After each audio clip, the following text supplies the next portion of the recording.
Welcome back to the international law class, and in this class we are going to talk about state recognition. Previous class we discussed what is the meaning of statehood, in the sense that what are the facts which are required to be established when we're discussing about statehood. Now we're talking about state recognition. So just to give a little bit of recap about the previous class, what is the meaning of what are the essential elements of statehood?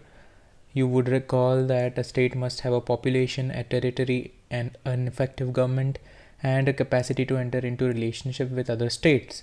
These are the requisites of statehood, and these factually establish that a state has been formed. But state recognition, on the other hand, is the declaration by other states of the existence of a new state. So it's a formal acknowledgement acknowledging the coming into existence of a new state. So let's now speak more about recognition, and I'd like to speak about recognition in a few points. So I have divided this class into 12 or 13 points, and I'll be discussing all these points to understand different nuances of state recognition. So first thing that you need to know about state recognition is that recognition is a primarily unilateral act. That means that recognition is given by one state to the other state in a unilateral sense. That means that it's a declaration, it's a unilateral declaration. It's solely the decision of one particular state to recognize another entity as a state. That is first thing. Recognition is a unilateral act. Even though several states come together and consult each other on how to proceed with recognition of a new state, still that does not make it community act. Recognition is a primarily unilateral act, though states may tend to consult each other before giving recognition to a new state, right? So it's not a collective act, it's a unilateral act, and there is no body or organ entrusted with the power to recognize new states. So there is no UN body or there's no international body with the power to give recognition to a new state. Now, it also means that when a new member state is admitted to the UN, for admission into the United Nations, an entity must be a state, but there have been exceptions, like Palestine. What I want to say is state recognition also does not necessarily result from being admitted to the United Nations. Moreover, even voting in favor of the admission of a new member state does not mean that your state has recognized a new state. For example, the UN General Assembly in 2012, when it gave the status of non-member observer state to Palestine, many of the states who voted in favor of admitting Palestine as non-member observer state also gave their declarations that by this vote we do not mean to recognize Palestine as a state. Voting in favor of such a status, many states declared that their vote did not mean that they recognize Palestine as a state. A big diplomatic breakthrough today for Palestinian leader Mahmoud Abbas. The UN General Assembly has overwhelmingly approved his bid to elevate the Palestinian territories to non-member observer state and implicit recognition of Palestinian statehood. At least 130 countries publicly lined up behind the resolution, though it did face strong opposition from Israel and the United States, which threatened to punish the Palestinian Authority by withholding funds. Canada, too, is opposed, our foreign affairs minister saying it will only harden positions and not advance the cause of peace. Eric Sorensen is at the United Nations in New York tonight. Eric? Donna, it is not statehood, but it is an important step towards statehood for the Palestinian people. Most countries in the world here at the UN support this step. A few, notably the US, Israel, and Canada, do not. There was a prolonged ovation in the United Nations General Assembly for Palestinian leader Mahmoud Abbas, the Canadian delegation among the few who did not applaud. The UN, for the first time in an historic vote, granting Palestine non-member observer status, a step towards recognizing statehood. Abbas made a two-pronged appeal for Palestinian statehood, condemning Israel while calling for UN recognition for the Palestinian people. World to be reminded that there is an occupation that must come to an end and that there are a people that must be liberated. We came to affirm the legitimacy of a state that must now achieve its independence, and that is Palestine. Israel's representative vehemently opposed granting the Palestinian status before peace and security are assured in the Middle East. The Palestinians must recognize the Jewish state, and they must be prepared to end the conflict with Israel once and for all. Canada, under the Harper government, has emerged as one of Israel's staunchest allies, opposing the new status for the Palestinians. But we cannot support an initiative that we are firmly convinced will undermine the objective of reaching a comprehensive, lasting, and just settlement for both sides. It is for these reasons that Canada is voting against this resolution. Canada's opposition parties say, however, the Harper government is jeopardizing Canada's historic role as a peace broker. We think that in the current world situation, that anyone who is concerned about what we see in the Middle East should be using all of their ability, their experience, to work for peace. The change will not soon lead to full statehood within the United Nations. That would require approval by the Security Council. And the United States says it will veto such a move until a peace deal is negotiated between Israel and the Palestinians. One other dynamic, the recent conflict in Israel and Gaza elevated Hamas amongst the Palestinian people. This vote today should re-elevate Mahmoud Abbas, and he is seen as the moderate force amongst the Palestinians in the peace process. Second thing is recognition can be express or implied.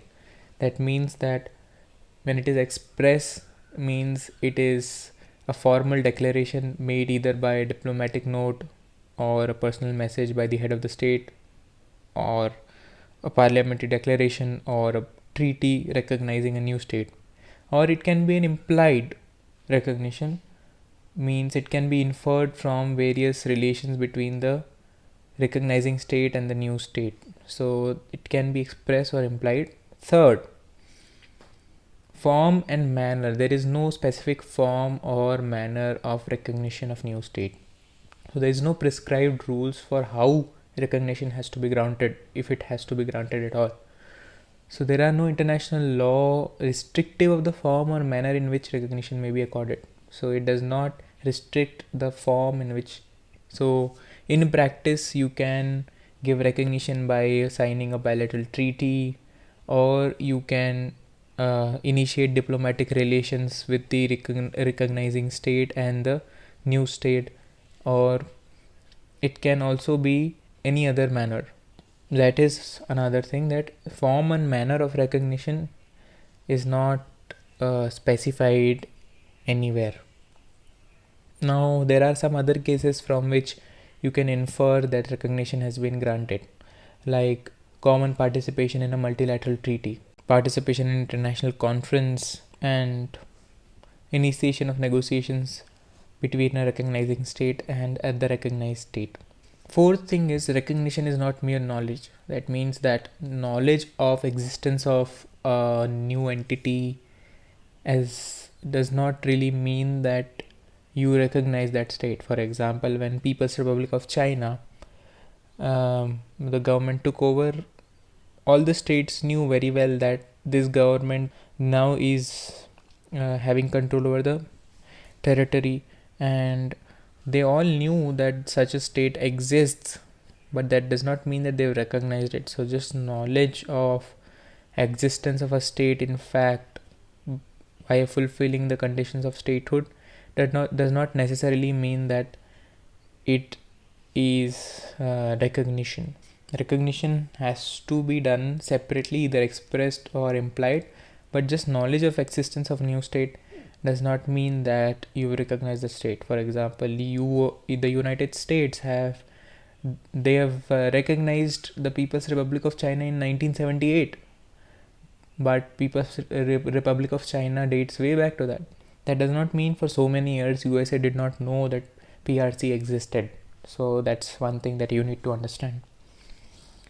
Now let's talk about the theories of recognition. So there are two main theories of recognition. First is the constitutive theory, and second is the declaratory or evidentiary theory. So according to the constitutive theory, an act of recognition creates statehood and it clothes the new government with authority. Means that recognition will create a state, right? Not the coming together of those three things: population, territory, and effective government. Not these, but recognition creates a state.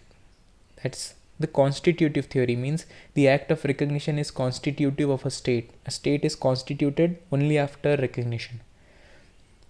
Second theory is declaratory theory or evidentiary theory. It says that the state exists prior to recognition. As soon as the elements of statehood are met, the population, territory, and government, the state exists, in fact, and the act of recognition is merely a formal acknowledgement of an established situation of fact. That means state in fact exists. It's just that by giving recognition, you are acknowledging the existence of the state. So there are two theories. What do you think? Which theory makes more sense to you? Is it the constitutive theory, which says that the state exists only after it has been recognized, or recognition constitutes a state, or state is constituted as soon as the elements of statehood are met, and recognition is merely a formal acknowledgement of the established situation of fact? What do you think? Let me know in the comments. Speaking a little bit more about the declaratory or evidentiary theory, there are a few rules which support the declaratory theory, and the rules are these. First is that if a question arises in the courts of a new state as to the date on which the state came into existence, the relevant point to consider is the date when the statehood was established. In fact, means that when these three elements of statehood were met, in fact, that's the relevant date to ascertain the creation of the new state. Date of creation of the new state is the date of meeting of the requirements of statehood. So that's the important date. The date when the requirements of statehood were in fact fulfilled is the material date to ascertain the date on which the state came into existence. That's the first rule. The second rule is that recognition of a new state has a retroactive effect. It dates back to the actual inception of a state as an independent state. For example, so even though People's Republic of China dates back all the way to 1949, the Communist Party came into power in 1949, and the state of People's Republic of China has existed since 1949. But USA has granted recognition to it in 1978. That granting of recognition in 1978 will have a retroactive effect, in the sense that that recognition goes back all the way to the date when the elements of statehood were fulfilled. So recognition has a retroactive effect. So there are two things. First is when the question is when there is this question of when the state came into existence, we see the date on which the requirements were fulfilled first. Second is any recognition of a new state dates back to the actual inception as an independent state in fact. So if the elements of statehood are met in 1950 but recognition is granted in 1980, the recognition has a retroactive effect, in the sense that the recognition will also deemed to be dating back to. Now next thing is the duty to recognize. So is there a duty to recognize a new state? And there is this point stressed on by various authors, that states are subject to a duty to recognize a new state which fulfills the requirements of statehood. But actually the thing is that there is no precedent as such that the states have taken this as a duty. So even though the elements of statehood are fulfilled, the states have not in history gone ahead and proactively recognized a new state, considering it to be their duty. And there are divergent practices, like Again, since 1949, PRC existed, though states like the US did not recognize it for a very long time. So there is definitely, it is asserted that there is a duty to recognize a new state, but history shows us otherwise. It will be mostly political considerations that will dictate what the states will do, whether they'll grant recognition or not, and not this duty. Another thing is, if there is a duty, can this duty be enforced? Means if there's a state which refuses to recognize a new state, what can be done? We don't know, it's not sure. So this another problem is there's no sanction here. If you do not recognize a new state, what is the sanction? There is no sanction. So again, you can't speak of it as a perfect duty, because a perfect duty must be accompanied with a perfect right. And what is a correlative right with this duty? Does the new state which comes into existence, do they have a right to be recognized? There is no such right. So that's why I say that even though it's asserted that there is a duty to recognize, practical considerations, if you look at the practical considerations and the precedents, there is no real duty to recognize. Now the next thing is conditional recognition. That means that can recognition be granted on a condition, and what happens if that condition is breached? Can one state say that I will grant recognition subject to a condition that the new state which is being formed will not impose any religious disabilities on any of their subjects? So say, for example, India grants recognition to a new existing state which say that you should not pose any religious difficulties or religious disabilities on your subject. Only on that condition I am granting the recognition, otherwise I won't grant. So can that conditional recognition be granted? So the answer is yes, conditional recognition can be granted.